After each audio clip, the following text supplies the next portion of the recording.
Bonjour à toutes et à tous, bienvenue dans cette nouvelle vidéo. Aujourd'hui je vais vous donner mon avis sur le CV de Loïc qui m'a envoyé donc son CV pour que je lui donne un avis pour son dossier d'admission pour rentrer à l'école d'auxiliaire de puériculture. Donc c'est un garçon, c'est rare que j'ai des garçons, donc c'est pour ça que j'ai choisi d'ailleurs ce CV parce que je sais que vous êtes assez peu à nous regarder, mais j'en profite comme ça, s'il y a d'autres garçons qui nous regardent, vous pourrez vous sentir un peu plus concernés par cette vidéo. Donc déjà de premier abord, donc, ce CV est très agréable à regarder au niveau du design, de l'ergonomie et de la présentation. J'ai oublié de préciser que les documents que j'analyse et que je traite en vidéo, ce ne sont pas des élèves qui sont issus de nos programmes ni de notre prépa en ligne. De temps en temps, je propose à des élèves d'envoyer les documents, mais ils n'ont pas reçu de correction en avance, c'est important de le préciser. Donc, Loïc a mis donc, son nom et son prénom en titre, et ensuite a écrit « Apprentissage auxiliaire de puériculture ». Donc c'est bien de préciser justement s'il y a un apprentissage ou un cursus partiel, etc. C'est bien également de le dire, c'est une bonne idée. Alors, il a mis son adresse permis B véhiculé, son numéro de téléphone et son adresse mail. Alors là, il faudrait que tu rajoutes juste ta date de naissance et ton âge entre parenthèses. Il a écrit une catégorie résumée. Alors, professeur des écoles durant 5 ans, je suis titulaire d'un master en enseignement, d'un naturel jovial et bienveillant. Mon précédent métier m'a permis d'acquérir des capacités d'écoute, de discrétion professionnelle et d'empathie. Aujourd'hui, je choisis de me reconvertir dans le métier d'auxiliaire de puériculture afin d'exercer un métier de contact et qui me permet de me sentir utile. Alors, pourquoi pas, au lieu d'écrire que ce métier te permettra de te sentir utile, je pense qu'il serait préférable d'écrire si tu te positionnes dans un secteur en particulier, ça donnera encore plus de précision et de sens sur ta candidature. Donc peut-être rajoute ça à la place. Ensuite, tu as fait un résumé carrière, donc c'est intéressant, je trouve, au lieu de dire expérience professionnelle, de mettre carrière, ça fait un peu plus adulte, donc oui, j'aime bien. Alors, par contre, tu as mis de la carrière, enfin de ton expérience la moins récente à la plus récente, donc moi j'aurais fait plutôt l'inverse. Donc commence par 2018 et tu descends jusqu'à 2016.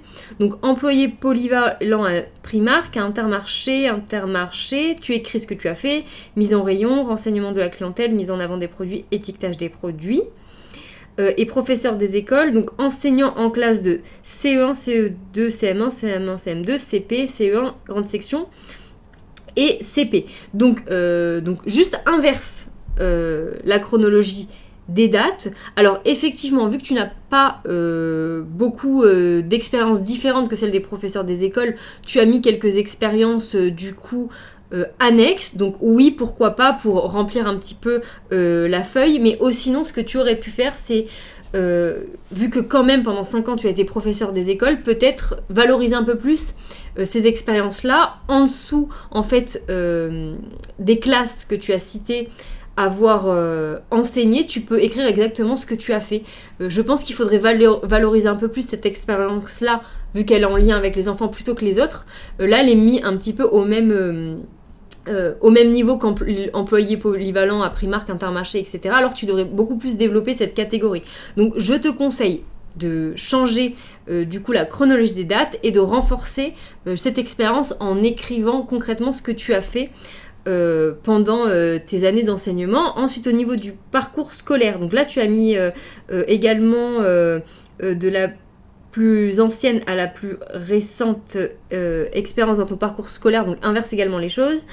Alors, un DUG, sciences de langage et de l'information et de la communication, licence sciences de l'éducation et master métier de l'enseignement. Donc, tout ça c'est très intéressant, donc c'est une bonne catégorie pour toi, en tout cas ça met en valeur forcément ton niveau d'études, ça met également en lumière ta capacité à faire des études quand même qui sont longues, où tu as déjà dû rencontrer de la concurrence, donc tout ça, ça met en valeur ton profil.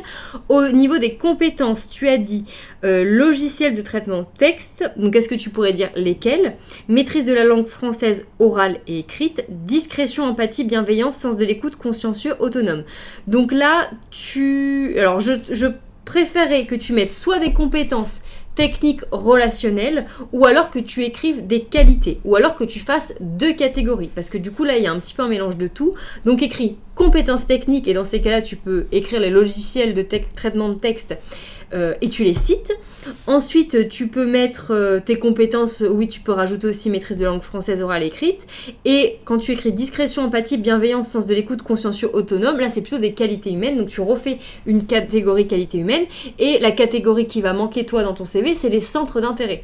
Donc là, c'est le moment d'écrire les auteurs, les livres que tu as lus en lien avec la petite enfance. Tu as dû apprendre plein de choses forcément pendant ta carrière de professeur des écoles. Donc là, c'est le moment de dire si tu as une passion particulière pour telle activité d'éveil ou tels apprentissages ou telle matière, etc. Mais là, c'est le moment de développer.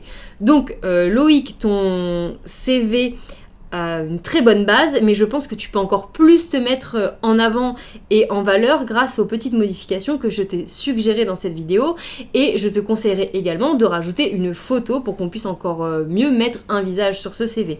Donc la photo et la date de naissance, ça manque cruellement en plus de tout ce que je t'ai dit.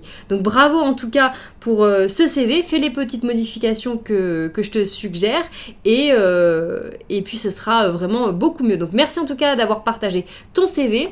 Pour ceux et celles qui ont besoin d'aide et qui ont envie de faire le dossier d'auxiliaire de puériculture avec nous, nous avons une prépa en ligne. Je vous mets le lien dans la description. Vous appuyez sur le lien prépa en ligne, vous mettez votre adresse mail et vous allez pouvoir consulter le sommaire. Et si vous avez des questions supplémentaires auxquelles vous ne trouvez pas de réponse, vous pouvez me contacter par message sur WhatsApp. J'espère que cette vidéo vous aura plu et je vous dis à bientôt pour une prochaine vidéo. Au revoir.